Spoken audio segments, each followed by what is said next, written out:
Fox 19 Now presents Tri-State Travel Treasures with Ken Baker. Guys, it is official. We are back for season 2. It feels so good. So we're at the Cincinnati Museum Center. I kind of wanted to learn more about science. I love cooking, and I know that they have this new culinary create studio over here, so we're going to learn about science and cooking. But first, we got to go find my homie Cody. On the way, I'm going to check out some of the fun things the museum has.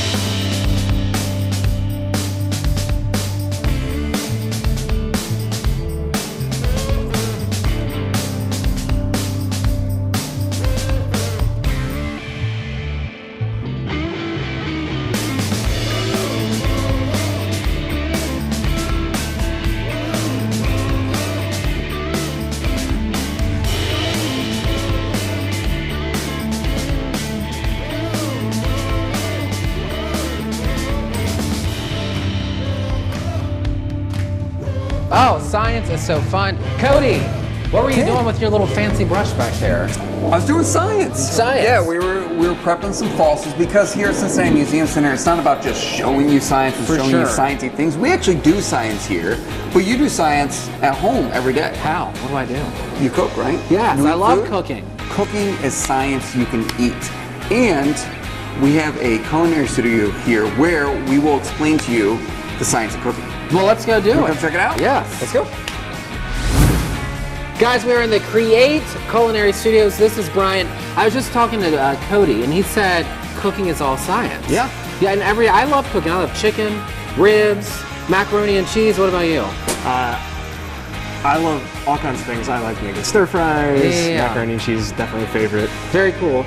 You guys do these experiments here. Well, I mean, Yeah. it's cooking. We're gonna make some ice cream, right? Yeah, Okay. yeah, we're gonna make ice cream, but we're gonna do it in a especially sciencey way today. Okay. So we're using normal ice cream ingredients. Cool. We're doing just regular whole milk Okay. and regular heavy cream, Fantastic. white sugar. Is this something people can do at home? You can make ice cream at home, although it can be a little challenging. For sure. Because it takes a long time to freeze the ice cream. You need to use rock salt and plenty of ice. It helps if you have sort of an ice cream maker or ice cream churn or something or another. But you can do it just with regular, bag. You put all your ingredients in a bag and then put that in a tub or a bucket or something with your rock salt. Or we and should your just ice. come and just do it with you, right? Or you can do it here, because we are not going to take a half hour to make our ice cream. We're going to make our ice cream in probably about a minute. Mix. You know, I don't really like ice cream. You don't like ice cream? Well, because I worked, I'm not going to say what ice cream shop, but I worked at an ice cream shop and I ate a huge portion every day after high school. Oh, yeah. And so You now I'm kinda just got kind of sick of like over it. But maybe you'll transform that today. Well, this is especially good ice cream because Okay. we are going to freeze it really, really fast. And we have some safety considerations here. So we're going to have to put our safety glasses on. Okay. Because we are going to use liquid nitrogen. Holy cow, I only saw this on Food Network. I've seen it there before. Yeah, so this is our doer of liquid nitrogen. This is 196 degrees below 0 Celsius. Okay. It's going to freeze our ice cream mixture in probably around a minute or so. You're pouring this in that? Yeah, I'm going to pour it in there. It's going to make a big, huge fog It's okay cloud. to eat? It is absolutely okay to eat. So nitrogen is, the atmosphere is 70% nitrogen, over Okay. 70% nitrogen. And so it's just going to boil off into the air, no big deal. Well, let's and it's going to see it. freeze this and cool it off. So let's pour that in. And it's going to make a big, huge fog cloud. Whoa! Wait, and you do this for people on what, Saturdays, Mondays, or when? Yeah, so we have some classes that we do on Saturdays. That is our junior chefs classes. Those are for kids and caregivers to cook in here together. And those are really popular. Wow. We also have a homeschool cooking club that we do in here. So that is for homeschool kids Can to I come in selfie here. this while you're pouring? Absolutely. So be it. Oh, I start here freezing. Bam. Oh, it's going. Yeah, so you hear some of those ice crystals have formed in there, and we'll let that fog come off for a little bit. So it's starting to freeze around the sides. Still a little bit liquid in the middle, so we'll go again. I guess you want to give us a quick science lesson and I'll stop talking? Absolutely. So what's happening here is the liquid nitrogen is boiling. Okay. It boils at 196 degrees below 0 Celsius. As it boils, it takes a bunch of the heat out of that mixture, cools off really, really quickly. And that allows us to freeze this. And like I said, about a minute or so to get this whole batch done. Instead of an hour or so, or half hour to do this the traditional way, using rock salt and ice. When you say boiling, is that the same thing as when it's the same boil as when something gets too hot? Is that correct? It's exactly the same boil. It's just the boiling point of water is 100 degrees Celsius. Yeah. And this is negative 196 degrees Celsius. So it's boiling, it boils off at room temperature. I think if my teachers did this, I'd probably be a doctor or something with a science instead of just sitting around in a classroom, writing papers down or whatever it is, Classrooms are a great place to learn, but so are museums. We really like our informal science education because it gets people excited. We have opportunities to do things that you can't do in an ordinary classroom. All right, so one more little pop of this stuff and we will be ready to go. And how what's come really it's not nice, like filling up? Like what you would think of it would be, you know what I mean? Yeah, it just boils off right away. It just becomes gas and dissipates completely. So one of the big advantages to doing this, in addition to the speed with which we can make this ice cream, is that we get a smoother product in the end. Because what's happening is we're crystallizing the water that's in there, and the faster a crystal forms, the smaller that crystal is. And so we get really, really tiny ice crystals forming. And those tiny ice crystals give us a really creamy ice cream. Now, do you do this for schools too? Like if there's teachers watching this, they can bring, their whole class? We're not doing anything for schools in here right now. We have done, I have done some of this for schools in the past as sort of outreach programs. When we were closed for restoration, we did a lot of outreach types of things. But right now, we are only doing this in-house. Very cool.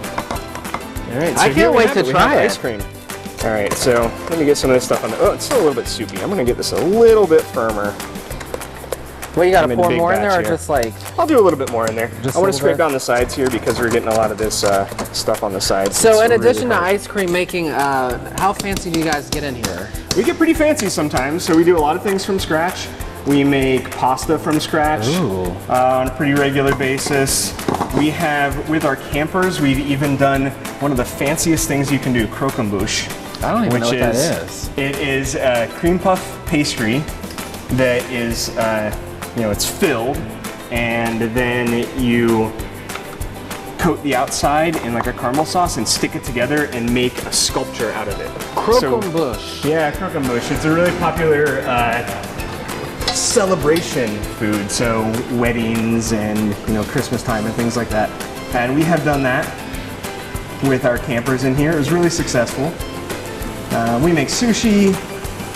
We make chicken parmesan, all the fun stuff. Wait, can people buy the liquid nitrogen and have it shipped to their house and do this at home, or is that you have to be special? Liquid nitrogen, the big problem is you have to have something to put it in, and the tanks cost several $100s. Oh, it doesn't come in the tank. It does not come in the tank. There we go. Now we got some ice cream that we can scoop here. So I'm going to scoop this out. It's a little on the soft side. We're going to scoop this out. Is this better than the fancy ice cream parlors around Cincinnati, in your opinion? It depends on who you're talking about. This is just plain old vanilla ice cream. So it comes down to the recipe. I think the technique is better than ice cream parlor ice cream, but the flavors that you can get at those places are, I think, Can I try it? Absolutely, go for it. There goes the macros. Oh, wow. Yeah, this is crazy. It's good. We'll make the whole bowl. All right, what do you got next? What else are we doing here? All right, so we'll have to reset here, but I can make some mayonnaise from scratch. So if you ever run out of mayonnaise at home, super easy to make, and you probably have the ingredients in your house already. And it's delicious, probably better than the store-bought stuff. That's crazy. Say this word 93 times fast. Emulsification. What is that even? I don't know what that means. An emulsion is a stable mixture of something watery with something fatty. So when we say cooking, I'm thinking like a sauce, barbecue sauce. Could that be? Barbecue sauce? Not really. There's not a lot of fat in a barbecue sauce, but mayonnaise. Mayonnaise, different condiment, is an emulsion. Okay. And we need. So what we're trying to do is we're trying to get a stable mixture with oil primarily, and in this case we're going to be using an egg yolk. We're using a whole egg for this. And we're going to mix it up and blend it up till it comes to this sort of a smooth consistency. Do you want me to break that? Yeah, go for it. Okay, cool. So that goes right in there. Right there? Yep. Oh, no, okay. Bam, okay, that's in there. Put that there. Yeah, perfect. Thank you. All right, well, you can go away with them. All right, so what we're going to do is if you've ever run out of mayonnaise, it's really easy to make. You probably have everything in home already. For sure. So we're just going to add a little bit of garlic in here. Garlic. Make it nice and tasty. Add big pinch of salt. Okay. And some mustard, some Dijon mustard. Do you do this at home or do you still buy mayonnaise? I usually buy mayonnaise, but if I run out, I do this. How does it cook the egg, or how does the egg get cooked in So it doesn't cook. So this is something to be aware of if you have somebody who is immunocompromised, very young, very old. You can get pasteurized eggs and use those, or you can pasteurize them yourself. You just bring it up to specific temperatures. You look up the process yourself. Very cool. You can bring it up to a certain temperature without actually cooking the egg to make it safe. Okay. We're just going to use a raw egg for now. And then what I'm going to do is I'm going to add... Is that EVOO? This is mostly canola. It's a little bit of olive oil and mostly canola. Olive oil actually is a little bit harder to make mayonnaise with. It can get kind of bitter. Okay. And then I'm going to add big squeeze of lemon juice in here. Is that just for like the flavor, or is that? So we actually want some of this acid that's in here just to balance things out. You can also use vinegar instead of lemon juice. Okay. But what we're going to do is we're going to blend this up using our stick blender, our immersion blender. Are you going to sing a song while you're blending? I don't have an immersion blender song, but if you have one, go for it. We'll see what happens. So what's going to happen is we're going to blend this up, and the egg yolk has some emulsifiers in it already, some really powerful emulsifiers. So does the mustard and the garlic. They all have things that help us blend water and fat together so they don't separate back out again. Normally, if you just mix them, you can see the lemon juice sunk to the bottom, the oil sitting on top. But if I do this, I can bring this in here and hopefully... So the traditional way of doing this is to whisk it by hand and very slowly drizzle that oil in. But we're going to use this high-speed stick blender here. So what are we watching for in it right now? So you see how it's already getting creamy like that? So we're creating a little bit of a vortex in here. And it is blending together the oil and the water. And turning it into mayonnaise. Yes, we're gonna go a little bit slow, come up through. So sometimes when we're cooking, it's not always about like flavor and what tastes good. Sometimes we're putting in ingredients just to get the consistency or the whatever. Yeah, certain ingredients have sort of certain superpowers to them. So they might change the pH, the acidity or the alkalinity of it. They might have an emulsifier property.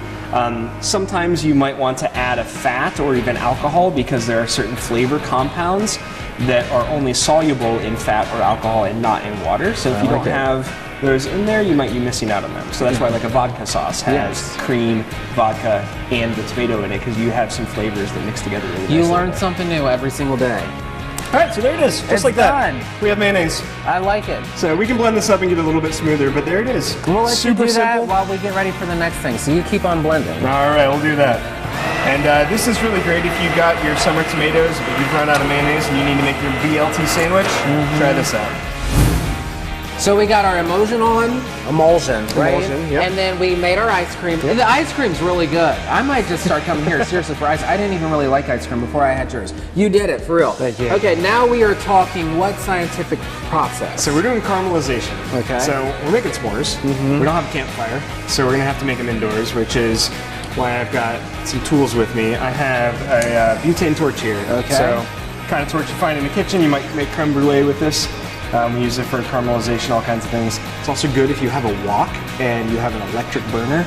You can use this to sort of torch up the top, get that extra heat. I was wondering, because I have a flat top, and I'm always like, this isn't like crispy you got to get yourself either a butane or a big old propane burner.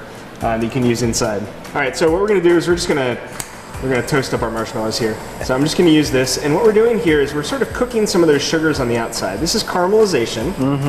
So caramelization happens when we have sugars, in this case mostly sucrose, and the sucrose breaks down into glucose and fructose and then forms these like really long chain molecules called caramels. And that's what the browning is, the caramels. That's that browning. So caramelization is one of our browning reactions. Okay. There's a handful of them. This is a non-enzymatic browning. If you've ever had a banana go brown on you, that's an enzymatic browning reaction. Or bananas or any kind of sort of cut fruit. There is also the Maillard reaction, which is a browning reaction. The difference between caramelization and the Maillard reaction is the presence of amino acids or proteins. So, like a hamburger doesn't have sugar in it, so that is a... It has some sugars, but that's a Maillard reaction. Okay. Yeah, so that's when it turns brown, and that gives us really interesting savory flavors. Okay. This is mostly just sweet and a little bit of bitter when we get our caramelization. So we're making this inside. I always like to melt my chocolate a little bit too. So when you're cooking at home, do you think more sciencey or do you think more flavor? Or like do you know, I don't think science first when I'm cooking, but when I have a problem to solve, I usually am trying to think of what are the tools at my disposal, what are the reactions that I know about that might help. For So sure. it's going to come in every time, right? I'm pumped. All right, here we go. Okay, how long are you guys going to have this Create studio around? So the Create Studio is a permanent fixture now. This is here. Check us out, find out what we're doing. You can find what kind of classes we have on offer at cincymuseum.org.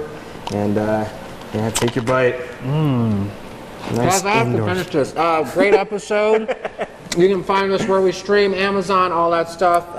Brian, you're the best. All Thank right, you. see you guys.